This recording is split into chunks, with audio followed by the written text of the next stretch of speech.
So without further ado, please welcome the chairman of the Technical Research Committee, an aerospace engineer, a fellow of the British Planetary Society, and the leader of Project Dragonfly. Please welcome Andreas Hein.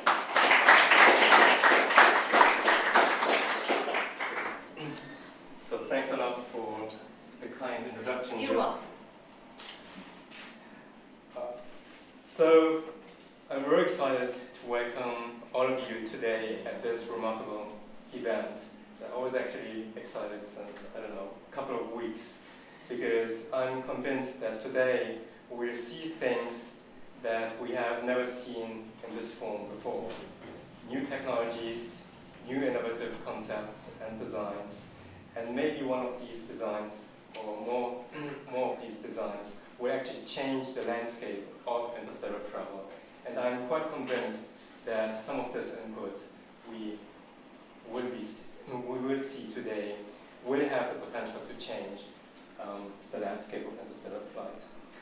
So, first of all, I would like to welcome our teams, because you worked very hard during the last couple of months or year, almost a year, on your designs. You spent countless hours on your design, and this is your event. So really enjoy it. We'll try everything we can that it will be an enjoyable event, even if there's an evaluation at the end. But yeah, I hope it's really a great learning experience for you and also a great networking experience. Next, I would like to welcome our special guests, or invited guests. So, for instance, we have Chris Welch from the International Space University, professor at the International Space University. We have Angelo Genovese, who will arrive soon, and he's a propulsion engineer for Thales Space. We have Chris Corner, who is a seasoned systems architect. And we have Mark Hempstead, who will also arrive soon, who is a very experienced space systems engineer and who was one of the directors of reaction engines. Last but not least, we have a special guest, which is Stefan Seidler, who is actually Hegemon, so one of our Kickstarter donators, and he made it here to see the results of the campaign, or one of the results of our Kickstarter campaign here. So before I start with the formal technical part of my presentation, I would like to talk about a dream. And this dream is about a boy, a young boy who at night sat at a place like this and looked into the night sky and saw this magnificent landscape with thousands of stars in the sky. And he wondered, how far are these stars actually away? And if they are very far away, is there any possibility for us to travel to one of these spots out there? Is it possible? And this question, this boy tried to answer this question during his whole lifetime, and he started to study aerospace engineering and got into interstellar studies and tried to find out for himself. So this boy, I am this boy, and I think that today maybe I will find an answer to this question. And usually if you have a question like this, you try to find people who are asking the same question. And this is the reason why I joined the Initiative for Interstellar Studies, which is basically dealing with the question, is interstellar travel possible? And if it's possible, can we actually realize it? This is reflected in the mission of i4is. So the mission of i4is, or the goal of i4is, is to construct and launch an interstellar spacecraft, and we have different elements that together contribute towards achieving this goal. One of these elements is education and knowledge, because without education and knowledge you cannot design a starship. Another element is the technical or technological capability, because without the technologies you can't build the spacecraft. And then of course you have to design the spacecraft, etc., etc. All these steps have to come together, and finally, of course, you need the resources. And with the resources, we deal with the enterprise committee. A little bit of history. Our organization was founded in 2012, and in 2014, we registered our company, or our company was officially registered as a UK not-for-profit company. We have accomplished, I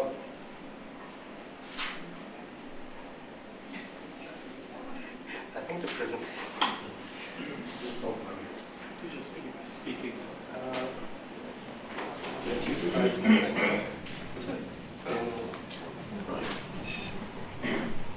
But you know it by heart anyway. Yeah. Do what you can. So we have a few key achievements. One of these achievements is our first interstellar book, which covers the interstellar topic in the broadest sense. The book is called Beyond the Boundary.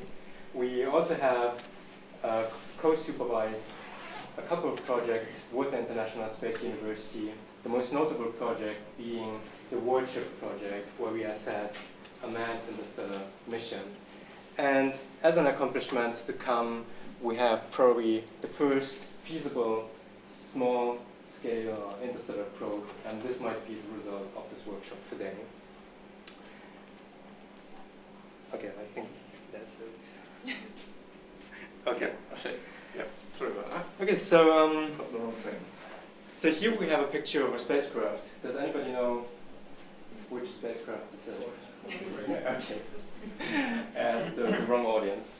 So this is Voyager 1, and what's so special about Voyager 1? It's so special because Voyager 1 is the farthest man-made object out there in the universe. So right now Voyager 1 is 132 astronomical units away from us. So one astronomical unit is roughly the distance between the Sun and the Earth. And if we take the scale, 1 astronomical unit is 1 meter, the Voyager probe right now would be 132 meters away from us, which is like the distance between here and Vauxhall train station. So my question to you would be, if we take the scale, 1 astronomical unit, 1 meter, what's the distance to the next star system, the Alpha Centauri system? Star system. I guess it's about 13,000 meters. 350 kilometers. Okay. Any other guesses? 230 kilometers, I guess. 230. Okay, you were close. Yeah, it's actually about 240 kilometers. And that's roughly the distance between London and halfway to Paris. It's actually the French city of Rouen. I took the city because I was there last week. So, but you can see that the distance is actually huge. If you compare it to the scale, 1 meter, 1 astronomical unit, the distance is huge. And the question is, of course, how can we cross this distance? And not only cross this distance, but cross it fast enough. Because the Voyager probe, indeed, will reach other star systems within 10,000s of years, that's for sure. So, in reality, we already have an interstellar probe. So it's all about getting to the stars fast enough. And usually, in getting fast enough to other star systems, we talk about trip durations of 1,000 years, but ideally about trip durations below 100 years. So what are the proposals for getting to another star system? And this is a map of different credible interstellar studies which have been done in the past. And you can see 2 clusters.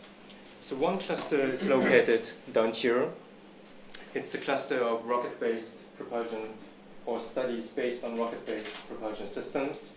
And you can see another cluster here, which represents studies based on propellantless propulsion systems. So why are rocket propulsion systems so heavy? So the reason why rocket propulsion systems are so heavy is that they are carrying their propellant with them.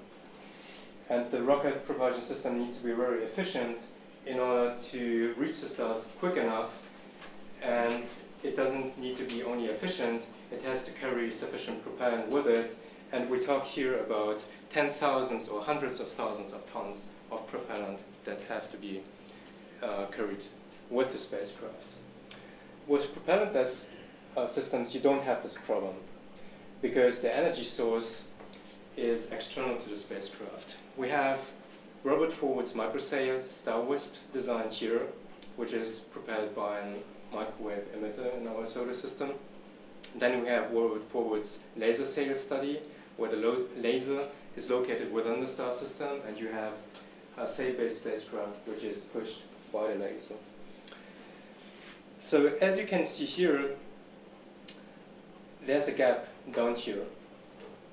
So we have, for propellantless systems, we have high-level concepts, but we haven't got to the point where we have studied spacecraft on a system level and a subsystem level for propellantless propulsion systems for an interstellar mission.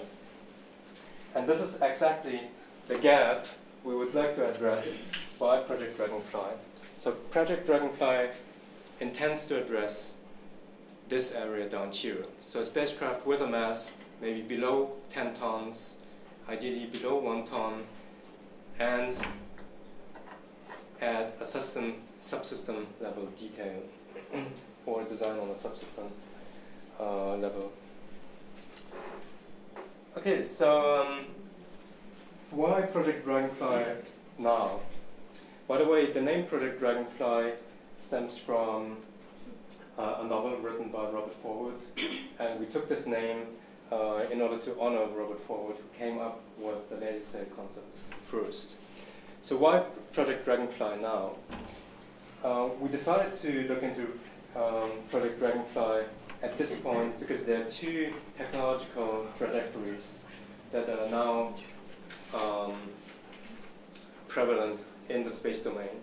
So one is laser sail propulsion. We have seen recently the Laser Sail 1 mission by the Planetary Society, and before we have seen the i4is mission by the Japanese Space Agency, and both systems were based on laser sail propulsion, on solar sail propulsion. And this is a technology which is right now developed by many space agencies, NASA, ESA, and JAXA. So this is really a technological trend in the space domain for interplanetary missions.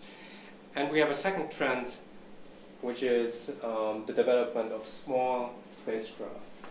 And since about 10 years, with the development of the CubeSat standard, we have seen that there's a trend of miniaturization in the space domain. Space systems get smaller and smaller, and at the same time, they get more capable.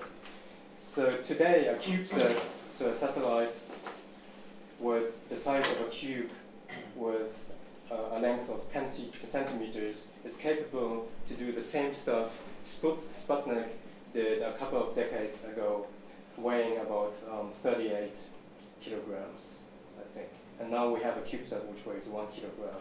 So you can see that there's a huge decrease in mass, and at the same time, you have an increase in capability. And with Project Dragonfly, we would like to take these two trends, combine them, and see if we take these two trends, we can design an interstellar mission which gets us to the stars. It's very difficult, but maybe it's possible. If you organize a competition for Project Dragonfly, of course you have to define requirements at first that constrain the design space, and you have to choose requirements that are halfway realistic, even if the mission is quite advanced. So we have some basic requirements for an interstellar mission. For instance, the probe has to send back science data from the star system, for instance, about exoplanets, about the interstellar media, about the stars, etc.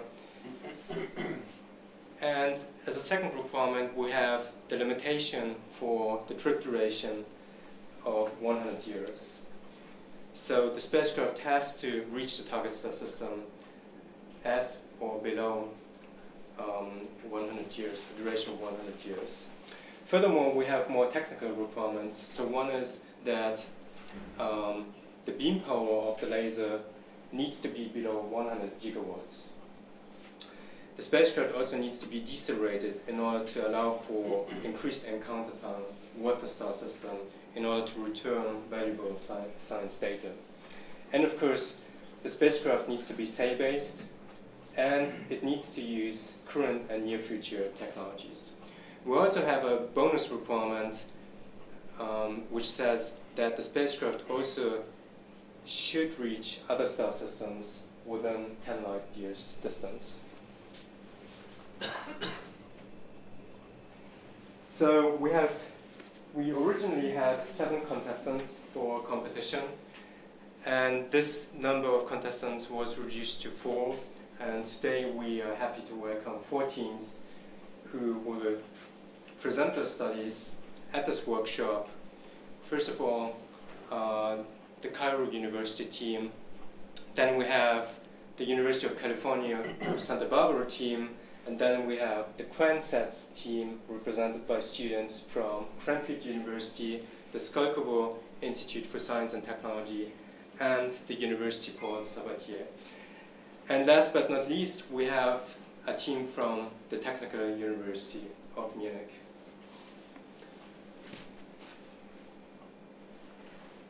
So the competition takes place in the context of the Alpha Centauri Prize. The Alpha Centauri Prize is actually not a single prize, but several prizes which were created within i4is in order to foster the development of interstellar-related technologies and interstellar-related topics. And the winner of the competition today will actually receive one of the Alpha Centauri prizes.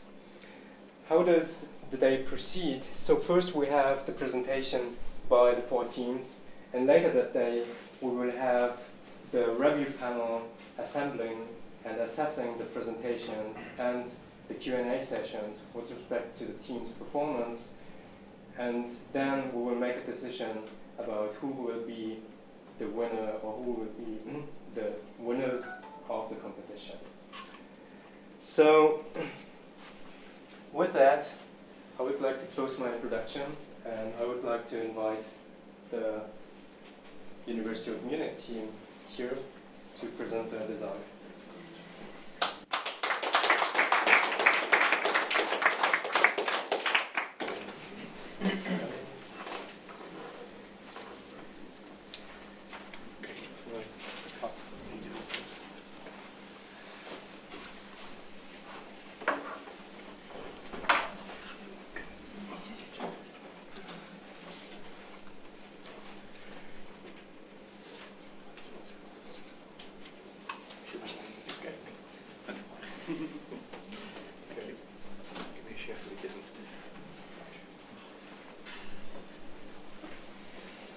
So, hello everyone. I'm Johannes, this is Nicholas from the Technical University of Munich team. And here's the rest of our team with Martin, Lukas and Arthur who couldn't be here today. First I would just like to give you a quick overview of our presentation. So first I'm going to explain to you our findings on the propulsion system consisting of the laser and the laser sail. And then afterwards, Nicholas is going to take over with the mission analysis, the spacecraft subsystems, and the target system operations. So here once again, as Andreas just explained to us, the mission statement and the most important requirements, which are to reach the target system within a century, to use current or near future technology, and to use a 100 gigawatt laser. So the first question we posed to ourselves was, how can we actually create a 100 gigawatt beam power laser? Because while there are scientific lasers of even higher power, they usually generate just very short pulses, And for this mission, we really want a continuous wave laser, just like this laser pointer, in order to reduce the loss on the sail. So we looked at applications for high power continuous wave lasers, and we actually found one in military laser weapons being developed right now, which have several advantages, because we think that by the end of the century, which is about the timeline for a Dragonfly mission, these systems should be mass producible and also miniaturized to the point where we can just build very large arrays of these systems to create very high power outputs. And in laser technologies, we would like to use free electron or diode lasers, because those don't need additional fuel, unlike chemical lasers, for example. So, now that we know which laser we want to use, we need to know where to place it. Because the system is going to be still extremely heavy and complex, we would ideally want to place it somewhere close to Earth. We can't place it directly on Earth, unfortunately, because the atmospheric disturbances on Earth would make pointing extremely difficult. And you can't, it's also very difficult to put it on a satellite, because obviously the laser will also create a force pointing against the beam, which you would have to counter using some kind of propulsion system, which would need fuel again, and a lot of fuel. So we tried to find some way to combine both advantages, and we found one by placing the laser system on the moon. We don't have atmospheric disturbances, and we have something to place the laser on so it doesn't get pushed away. And the moon should also be reachable using sort of near-term technology also for very high masses. If we're going to attempt an interstellar mission, then I think we're going to have complex lunar infrastructure before that. So, next problem is, how do we supply power to our laser? Because even if we assume very high laser efficiencies in the 40% range, we still need something like 250 gigawatts of power, which is a lot.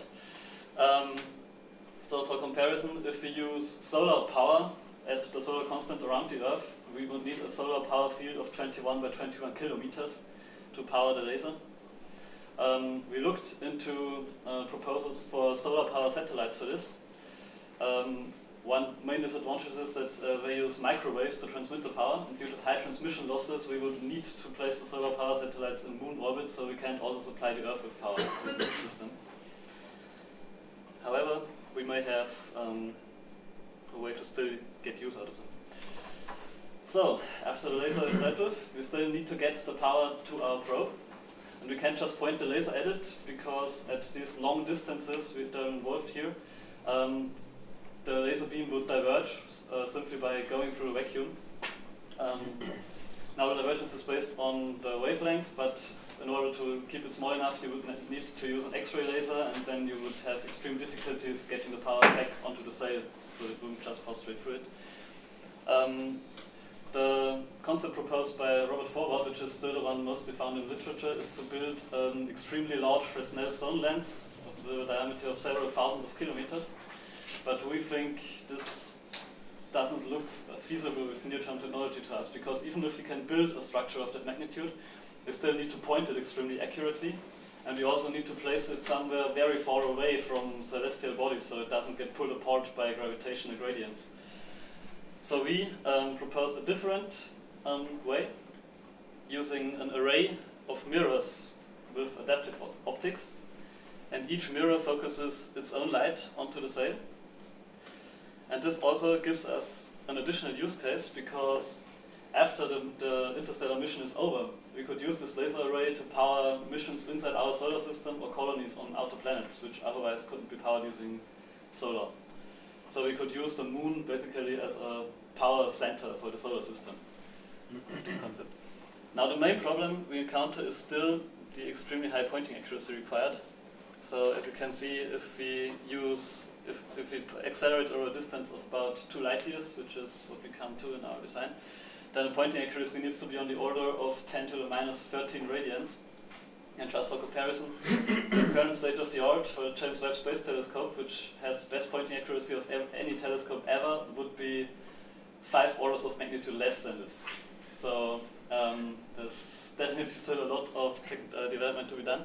We are not entirely sure if it's possible to do this on the moon, because on the one hand, it should be easier if you have a solid surface, but Earth telescopes struggle to reach the pointing accuracies of space telescopes due to atmospheric disturbances. but unfortunately we couldn't find any sources describing pointing accuracies for moon-based telescopes. So we don't actually know this. If it can be solved, however, then we still need to take the power out of the beam again and apply it to our spaceship to accelerate it. And for that, the material of the laser sail is very important. The main requirements are it needs to have a high reflectivity and or absorptivity. Reflectivity, of course, being better because it implies more momentum to the sail. We need a very low aero density because the sail needs to be lightweight. And the sail needs to sustain a very high operating temperature because in the end, operating temperature determines how small the laser sail can get. We looked at 3 different possibilities for the material. First was aluminized mylar, which has a very high reflectivity, but also very high density. Then graphene layers, which have a very low density, but very high transmittance.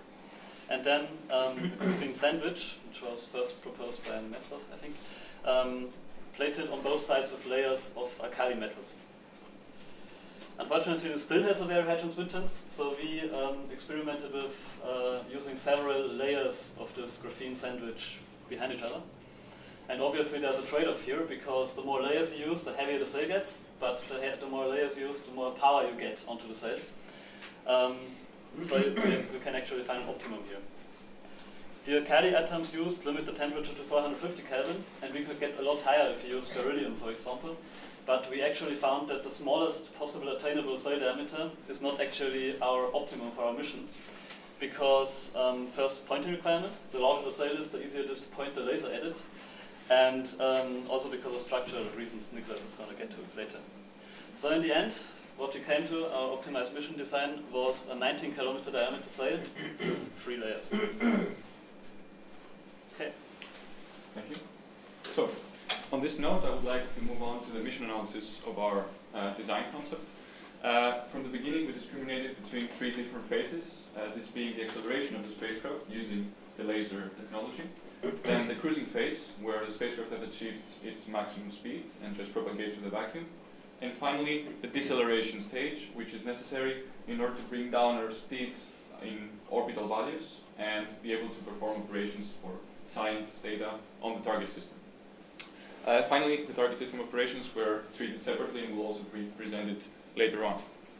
2 requirements which were quite important for the design of our mission were, first of all, the distance to Alpha Centauri, which has to be covered within or less than 100 years. And due to the fact that this distance is equal to 4.3 light years approximately, it also sets a limit for the minimal average speed of our probe, which has to be 4.35% of the speed of light. Furthermore, for the acceleration, of course, the limit for the laser power also reduces the acceleration we can achieve to a certain limit. It was quite intuitive to find out from the beginning that a trade-off occurred when trying to determine the optimal cruising speed. On the one hand, having a quite large speed means that the same distance can be traveled in a shorter time duration. However, on the other hand, it's much more difficult to decelerate these high speeds.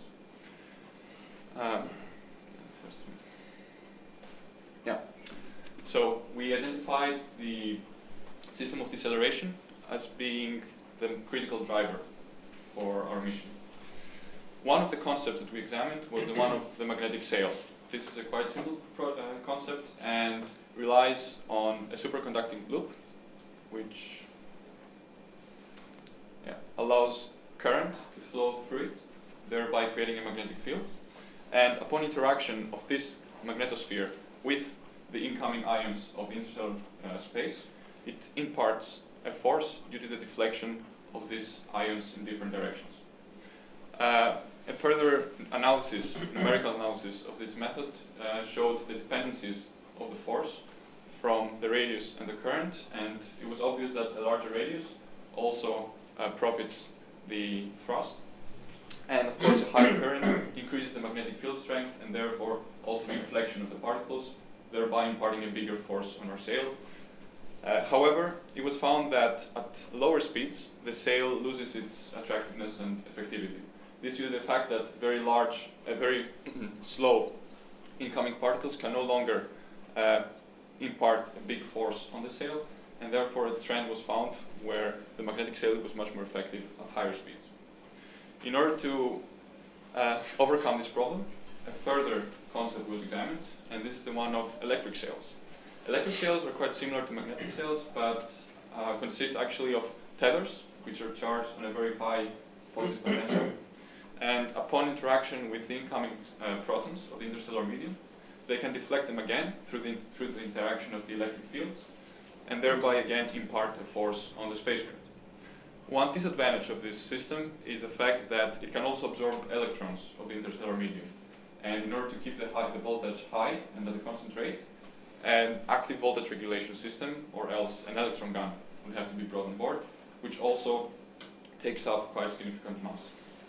The dependency of this power, so the power of the electron gun, as a function of the voltage, can be seen here, and as expected, a higher voltage also induces a higher power, and therefore a higher mass for the electron gun system.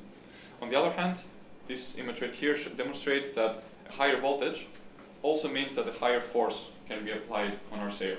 The dependency of the force with the velocity is not so linear as in the case of the magnetic sail, and it can show that it shows an optimum. And for that reason, it was found out that electric sails are much more efficient for smaller regions. In order to combine the benefits of these two subsystems, we decided to use both of them in a tandem way. Since the magnetic sail is much more efficient at higher speeds, we can start off directly after a cruising phase of the mission by decelerating with the magnetic sail.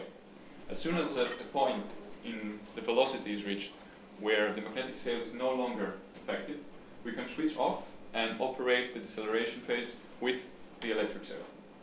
In order to optimally design this configuration, we did a case study, where the three subsystems were compared to each other. By having the same mass of approximately 6 tons and the same initial speed of 5% of the speed of light, we compared how effective these three subsystems are in terms of deceleration. On the one hand, we have just the magnetic sail, the blue line, and you can see that it takes quite a significant amount of time, approximately 50 years, in order to reach a low enough speed for orbital operations around Alpha Centauri. On the other hand, electric sail was found to be a bit more optimistic, but by combining these two subsystems and achieving the same mass, it was found that the deceleration process can be amplified much better. So the switching point can be seen here by the change of the curve, and also at the acceleration curves, which shows that a much smaller distance and much smaller duration can be achieved compared to just using purely magnetic or purely electric deceleration. So, with this in mind, we'd like to present some of the results. First of all, an important note on the mission description is that the magnetic sail was designed in a way to have the same radius as the laser sail. The reason for that was actually in order to utilize the support structure of the laser sail also for the magnetic sail. This way the mass of the whole system was reduced.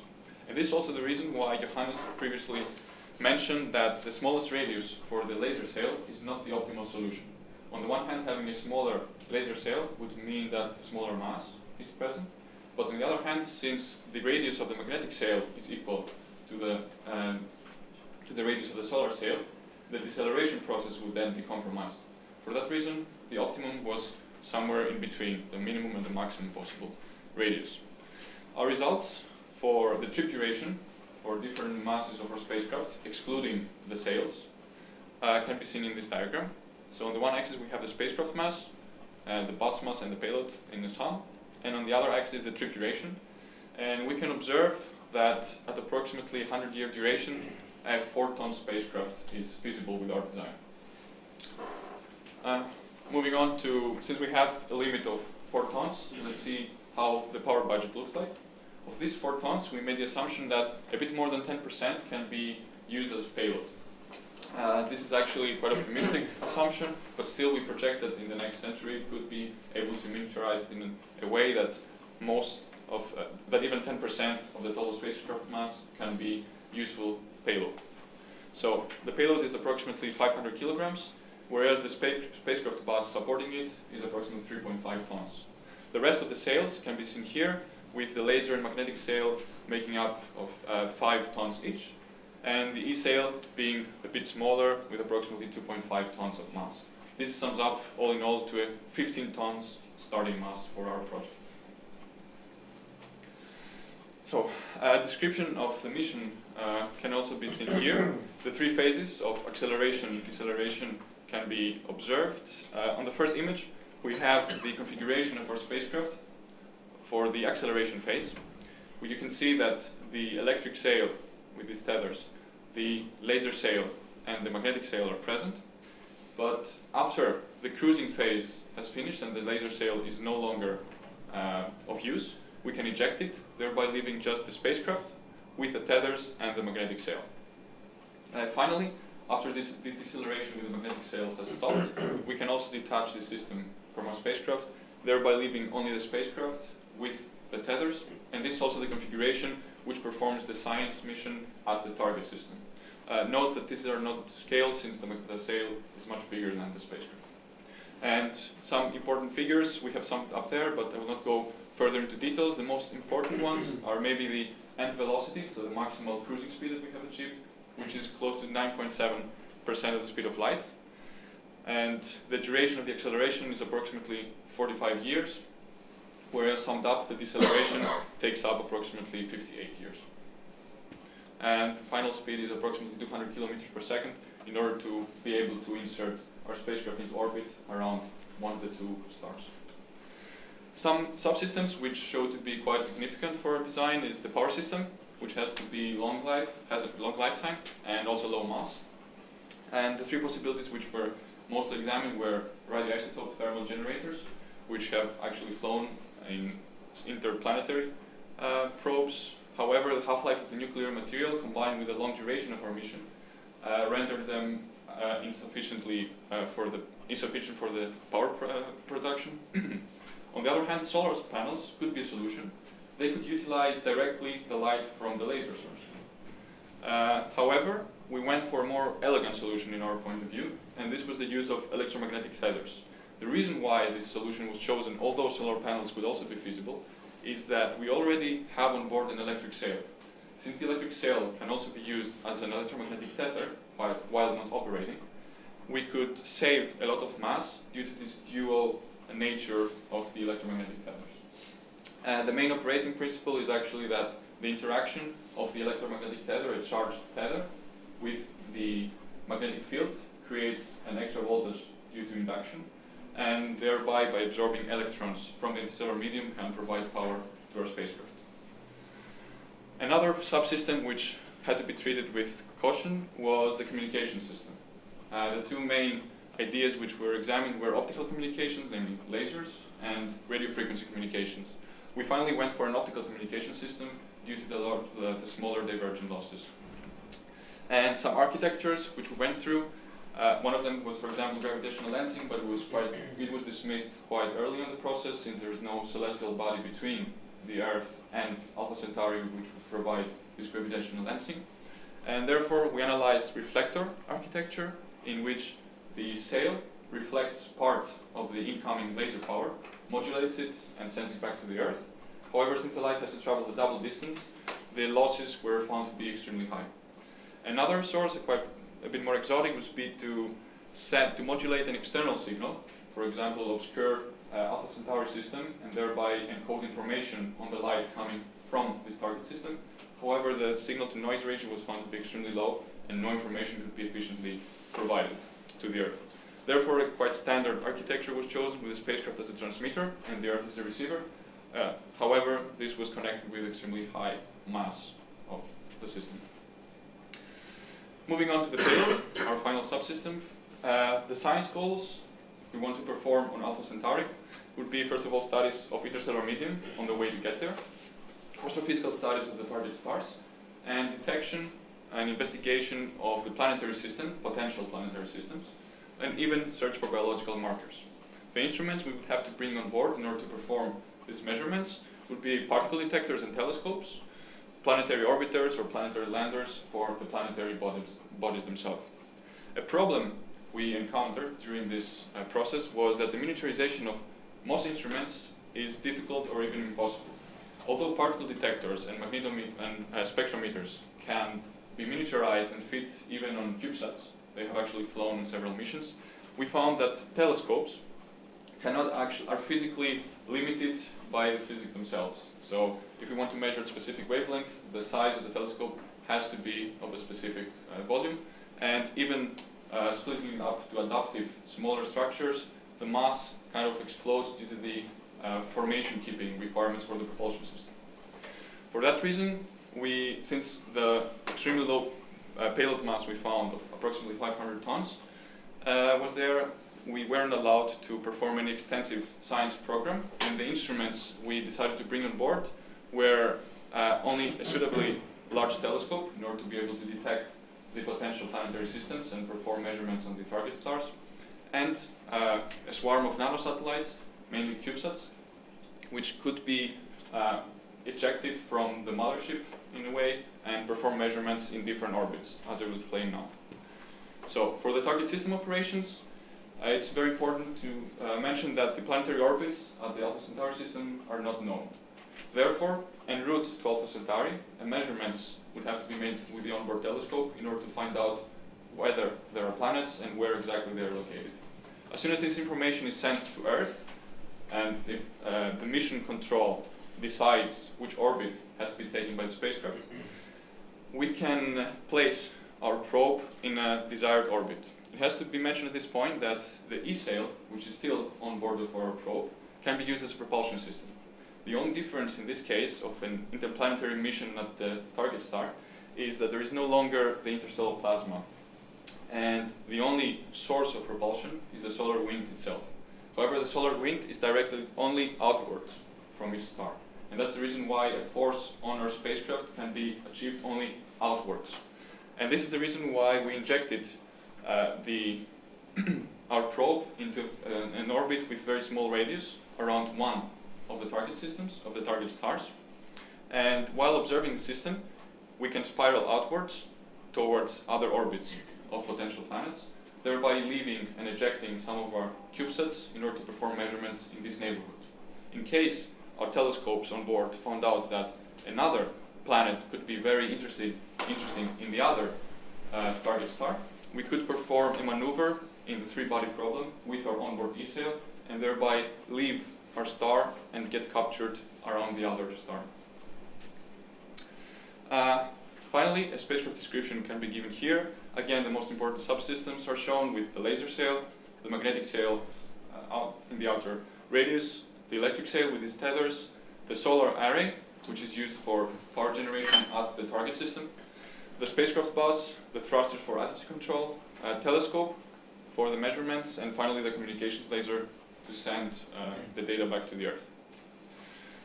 To sum up, the Dragonfly mission is a scientific mission with a long duration of at least 100 years, and therefore the scientific outcome and the scientific yield is expected to be relatively high. Our system consists of a spacecraft with a mass of approximately 4 tons and 500 kilograms of payload, which was found to be relatively low in order to perform more advanced science. For that reason, a bigger spacecraft would be required to perform all the necessary measurements. However, in order to have, for example, a tenfold mass of our spacecraft, also a tenfold power of the laser system would have to be provided. And this is found to be a bit too excessive and could be infeasible within the next 100 years, since already a power of 100 gigawatts for the laser beam is quite big. And moreover, we identified that the miniaturization of certain payload structures is not feasible, especially telescopes, and the point requirements, as Johannes explained, could not be fulfilled with nanotechnology, since they lie approximately 5 orders of magnitudes away from what's currently achievable. However, the Dragonfly mission would be perfect as a precursor mission, being an interstellar mission which arrives at the target star system, Alpha Centauri, within 100 years, and even performs some science measurements. However, after it provides information about the planetary systems and the target system, it could be the source for a second, more advanced mission, using also heavier propulsion system and a more advanced propulsion system, namely either an ablation sail or even fusion propulsion. And on this note, I would like to thank you all for your attention, and we would be glad to answer your questions.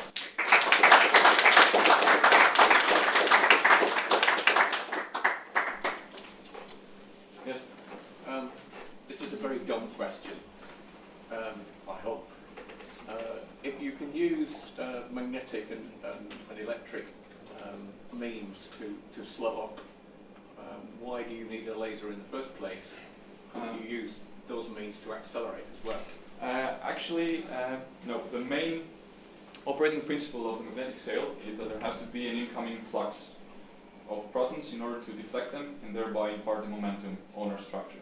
However, when we start off from zero velocity, there is nothing incoming towards us. And even if there was, we would only be able to be accelerated in the direction of the incoming flow. And the interstellar medium is in principle stationary. The only reason why there is a force is because we are moving with high speed. And therefore we see the ions of the interstellar space to be incoming towards us. And the main problem is that the force is actually in the direction of the flow and can never be in the direction, like, in the other direction.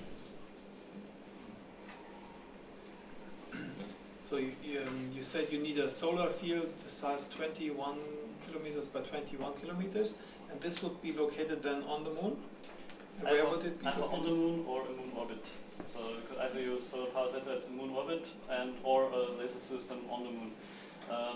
Or a combination of the two, because Or a combination, of the eclipse that cannot be avoided on the moon. Sorry? The shadow cannot be avoided on the moon. You would need multiples around the moon with a cable connected. Okay, I've got a couple of questions. Excellent presentation. So just to clarify, I understand your trade study suggested 4 tons was the optimum mass. Was your mass actually about 14 tons? 4 tons of spaceship mass without the sails. So for the optimization, we always, I think, removed the sails from the consideration, Right. and only went for the mass of the actual spaceship. Okay, right. Of course, the heavier the sail is, the less Indeed. mass we can bring on board. So when you estimated the mass, so your electric sail was 2 tons or so, and your magnetic sail was 4 tons. So how did you estimate the mass of the conducting loop that goes around? How did you arrive at that number? So first of all, there have been some works done on, there was a term thesis at our university and also some papers by Zubri on magnetic sails, and we use actually near-term technologies in the sense that the material was taken to be some copper oxide, which has demonstrated the bigger allowed current densities. So it was about 2 times 10 to the 10th Right. amperes per square meter, and we used this figure. And for the density of the material itself, we used aluminum. Of course, it's not a superconductor, but we expected that by the end of the century, materials of superconducting materials will be present with such low densities. And what was the radius of your sail? The radius of the sail was 19 kilometers. No, the diameter was 19 kilometers. Okay. And okay, so the other question was, what consideration did you take for? You've got this electric and magnetic field being generated by these acceleration systems. How is that affecting the electronics and the payload, and what are you doing to mitigate that? The electronics and the payload. The only system that requires to be operating while decelerating is the telescope. Okay. However, the distance, if maybe we go into the backup slides, yes, maybe here. So what we have is the profile of acceleration over time in this case. We can see a very small cruising speed takes place, and we will go further into that later maybe. And this is the part of magnetic sail deceleration. It's although the duration is quite large, you can see that we don't have the distance here. The position can be found in this curve, this position over time. So the time that the magnetic sail starts operating, we are already quite close. We're already more than half to the target system. This means that the measurements with the telescope should have been done already before this part, in order to send information back to Earth, get it back on the spacecraft, and therefore select the target orbit.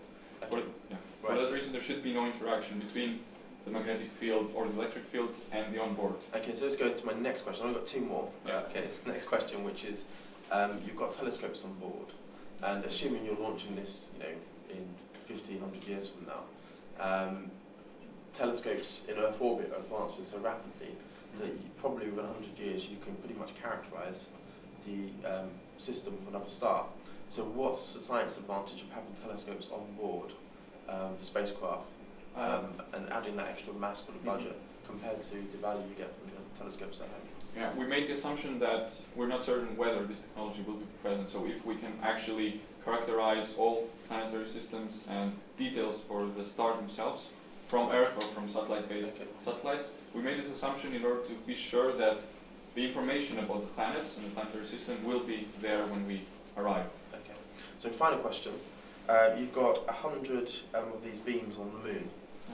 What consideration did you give for the architecture requirements in terms of having to take lots of rockets to the moon to put the infrastructure in place, and what timescale, what cost is that going to be? Actually, we didn't analyze that in depth because we didn't actually have enough time for it. So is that something you think is possible in 20 years, 100 years? How many I Saturn V's would you need? That sort of thing. I think definitely more 100 than 20. So it's a big architecture It's problem. definitely a very large thing.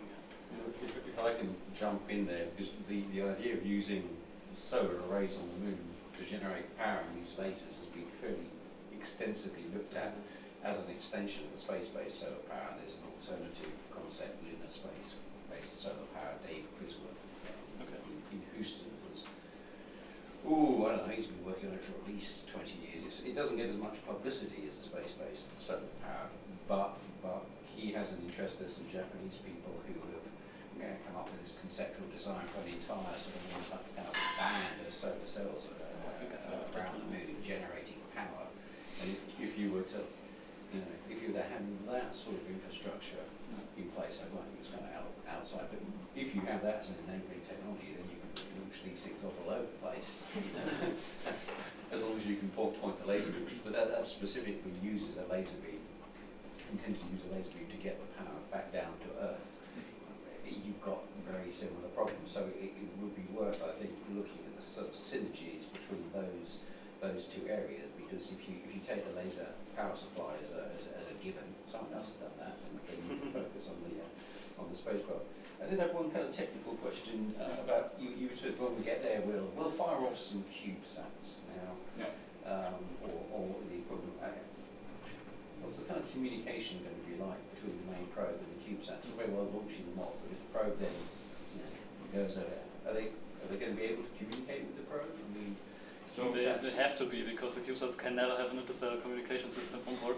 But I mean, if we're talking kind of cube, if they're CubeSats this big, but if they're CubeSats this big, getting data back from CubeSats even in low Earth orbit, to the ground is challenging enough. Will you really be able to gather the data and then send it back to the probes? One thing is we're not entirely focusing on CubeSats. There could be also some nanosatellites of higher masses, like 10 or 20 kilograms, which have, of course, room for a much bigger communication system. And the main thing is we could have also relay stations of the target system. Since we have approximately 500 kilograms all in all, let's say the telescope takes up 200 of them.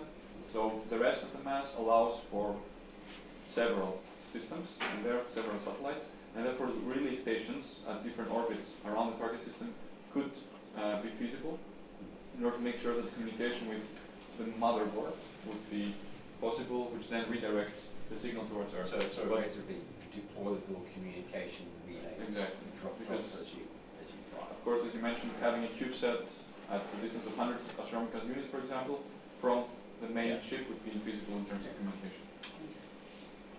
For your laser cell, what material and how thick are you assuming it is? Yeah. In the end, we decided on to use this graphene layers with alkali metals plated on both sides and 3 layers of it. So I think I can do 1 point. Do we have to say the thickness on here or something? Yeah. It's in the Oh, yeah. The thickness is 1.5 nanometers, so 0.5 for each layer. So, in principle, it's graphene sail. On the reflecting side, there are alkali metals which are placed on top, several layers of them, but atomic layers. And by having more than one of these layers, we decrease the transmittance of the material. Any further questions? Yeah. So, what's the reason to make the laser sail the same size as the magnetic sail? I mean, I could imagine alternative concepts where you have a larger magnetic sail and a smaller laser sail. So, what's the reason for that? We also examined this. That for example, if the both radii are independent from each other, we found out that slightly bigger mass can be achieved, approximately 7 tons in total for the spacecraft system. But on the other hand, we thought that the magnetic sail, since we have assumed a relatively small radius for the wire, cannot be very stable. And since there are no works published with involving such small thicknesses for the magnetic sail, we thought it would be better for structural stability to have a bigger structural mass, and in order to not to duplicate this mass both for the laser sail and for the magnetic sail, we took the assumption that the both radii has to be equal. So the laser sail is basically taking some radial, radial force, like not the away sail from itself, but the structure on which the sail is placed on. Because the sail, like the material, this graphene material, we would like to impart as little load on it as possible. Therefore, it has to have structural, in principle, like beams supporting it. And on these beams at the outer radius, we have also attached the magnetic sail. Okay, so the magnetic sail is not only, I mean, if you operate the magnetic sail, the main dominating force on the magnetic sail is basically the tension in this tension azimuthal direction. in the cord. And if you accelerate the spacecraft, the magnetic sail takes a little bit of this radial force in the sail, in the laser sail. It helps to stabilize the laser sail. Is that? It also, I mean, there is interaction between the systems, of course, and since structural mass is common, every force will try to be damped within the system. So, in what you said, so when it's decelerated, the structural system would have to absorb this load so that the sail itself, the superconductor, we don't want to stress it too much, is not stressed. Okay. Get another question about your acceleration distance, because you accelerate up to 2.2 light years. Let me see. I think the distance is like 2.2. And my question would be, so what is the main constraint that avoids a shorter acceleration distance? Is it the material of the sail, or is it the power, the beam power? Or? You mean the short acceleration distance where it's only 2 light years? Yeah, so, in principle, the main thing is that we have to decelerate later on. So the more you accelerate, the shorter duration you will have later on to decelerate. So it's a trade-off. It was an optimization program that we wrote in order to find the optimal acceleration distance in order to allow our spacecraft to be decelerated sufficiently. If we accelerated for slightly longer, then the mass that we would have to bring on board to decelerate would be slightly higher, and therefore the initial acceleration due to the laser would again drop. Therefore, it was just parameter study. So I'm asking the question because pointing the laser is one of the main feasibility this was issues. of course also in the simulation as a parameter. The longer far away we are, the less losses we will have. So a shorter acceleration period would not be feasible, or would be of benefit from the standpoint of Yes, but would decrease the mass we can send, or we would need more power. Because coming to the mass, if you would take out the telescope from your spacecraft, how much would the payload be, or how much could you reduce the mass of the spacecraft? the mass of the spacecraft is set only due to the acceleration-deceleration system. Then it sums up to 4 tons. That's 4 tons that we can send independently of what these tons are. And of these 4 tons, 500 kilograms are payload. It's instruments. And the telescope just belongs to these 500 tons of payload mass. So if we didn't bring the telescope, we would use these 500 tons to bring more CubeSats, or extra orbiter, an extra. A lander would be physical within 500 kilograms, which is the propulsion system that for the descent on the planetary body. But we would have more room either for instruments or for CubeSats or for relay stations for communication. Because I'm asking this question because if you go down with the mass, you have the same beam power, like 100 gigawatts, and you could accelerate your spacecraft during a much shorter period, avoiding the pointing issues, and then you would have less problems, basically feasibility issues. But the thing is, we would need to bring our acceleration distance down by a lot, so I think at least by an order of magnitude, so it makes a lot of difference for the pointing, because even if we accelerate just one light instead of two, we're still on the order of 10 to the minus 12 radians we need for pointing accuracy, and we're quickly getting to the point where we don't, we have almost no payload left, and then we don't... Because your curve for your pointing accuracy was like exponential, I think. Because you have an exponential increase, it was this one. So if you go down with your pointing distance to, I don't know, 0.5 for instance, you're already at, something like 10 to the minus 12, and if you go down to 0.25, you're probably somewhere at 2 to the, I don't know, minus 10 or 9 or something like that. So actually, you have an exponential decrease in pointing accuracy, and this would, I don't know, would be the counter argument to what you said, that it wouldn't really make a distance. It would make a huge difference according to this curve. Yes, but the thing is then the spacecraft mass goes down to I think something around 500 kilograms, and then we quickly get to the point where we can't send a communication system for interstellar distances anymore, because I think that weighs 2-point-something tons. So our main driver was to achieve as high mass as possible if we wanted to send over. By decreasing the mass, of course, the acceleration would be shorter, the acceleration duration and distance would be shorter to reach the same speed. However, we would still have less mass, just less useful mass for communication, for power supply, and for measurement of the target system. Since we wanted to maximize the scientific yield of the mission, we tried to bring the most of the mass that we could on the spacecraft. This involves either communication or payload mass. Of course, what you said is true, that a shorter acceleration duration would also mean not so strict pointing requirement. However, it will also mean we will not have such a high scientific yield from our mission. So the communication system is basically communication is already constrained. It was at least 2 tons, which means that the minimal spacecraft mass would be 2 tons that we would like to send over.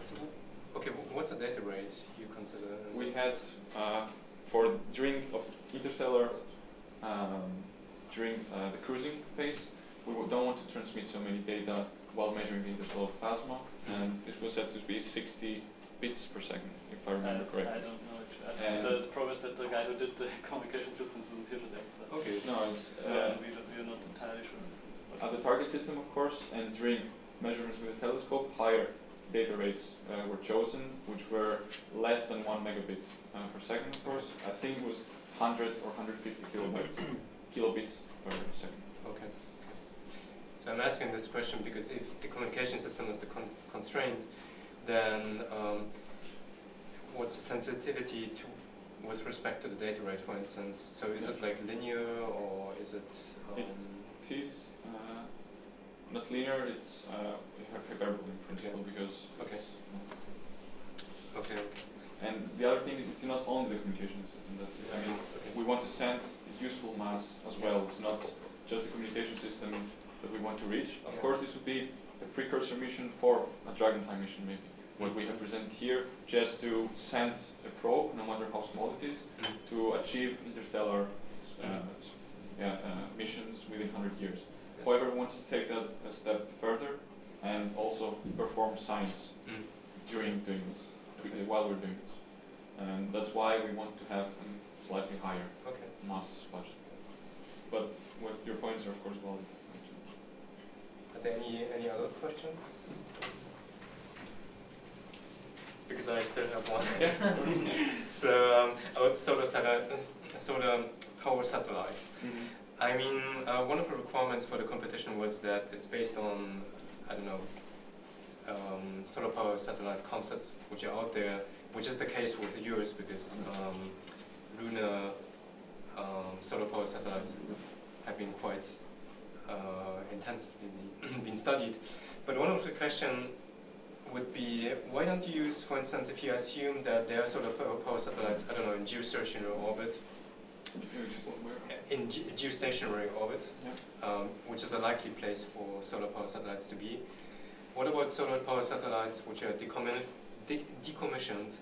You use them, put them, I don't know, in the orbit of Venus or something like that, and then you have, or Mercury, and then you have 1 order of magnitude higher power output by the satellite, and then you only need about 1 gigawatt satellites to achieve 100 gigawatts beam power, or maybe a little bit more. So have you considered this option? First thing, I think you can't just use decommissioned ones from Earth, because as far as I know, for Venus missions, the solar panels have to be specifically built due to the very high temperatures. Okay. Astrum, I think, is doing that right now for European mission. You get very different thermal control requirements for the satellite. If you just look at Mars Express and Venus Express in terms of power. But assuming that even if both possibly push one of those things all the way to Venus. Of course, there are missions which have flown Messenger and so on in close orbits. We can assume that the thermal issue is not an issue anymore. But still, the main problem would be also the distance that we have to send the energy through. So the concept includes microwaves for transmitting the energy, and Venus is at 0.7 astronomical units the orbit. It would mean that the maximal distance would be 1.7 astronomical units to our laser system, and the losses cannot be neglected in this concept. I think we once did a calculation for using solar power satellites in the geostationary orbit to supply the laser on the moon, and even for that distance, the losses become just way too high. Okay. I mean, if you're going to push a solar panel satellite to Venus, though, you might build your laser track. Yes, in Venus orbit to make more sense. Yeah, okay. Long way to go to fix it, then it breaks. Then again, you would likely need for our concept, you would need a large asteroid or something, because all the problems you have on Earth with building a laser would be much, much worse on Venus. Okay. I'm just asking the question because in the original paper by Robert Forward, he proposed to put solar power satellites in Mercury orbit. And, I mean, Forward is always very generous with assumptions and technologies. Yeah, we looked into that. I mean, the solar powered satellites as a concept is beneficial because we can transmit the power to the Earth afterwards when we're done with the Dragonfly mission. However, we encountered this mentioned difficulties with the divergence losses and loss through the medium, because we actually transmit the energy and convert it 3 times instead of 2. So we have solar, no, actually 4. Solar to electrical to microwave, and then back again to electrical. Okay. So multiple conversions also have a lower efficiency. Okay. So how much time do we? Time for a break? Coffee break? Do we have time? Okay, yeah. So if there are any more questions? Any more questions from the teams? And this is your chance to take out Feel free to chat in the breaks as well. So back in here at 11:10, there's fresh tea and coffee ready.